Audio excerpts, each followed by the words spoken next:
Hello everyone, this is Julian from Kanen Coffee, and today we have a Rancilio Silvia with us in the shop.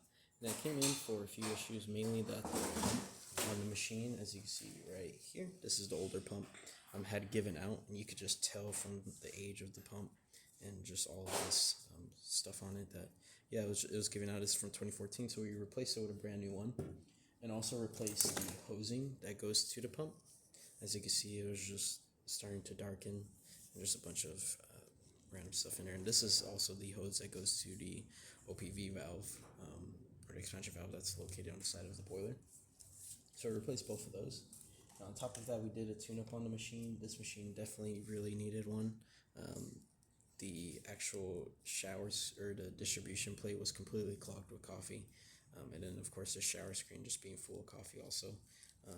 So we replaced the gasket, the shower screen, we deep cleaned the distribution plate, and also just deep cleaned the inside of the machine, both where the wedges are on the sides, and then also just everywhere that the portafilter meets. This machine wasn't brought in with a portafilter, so we're just going to test water flowing through the machine. I'm going to turn this on. You have to stick on the side there. There you go. As you can see, good flow, good even flow coming out of the group head. Quite fast too, so we unclogged all that. We descaled the boiler and the steam assembly also, and backflushed the machine.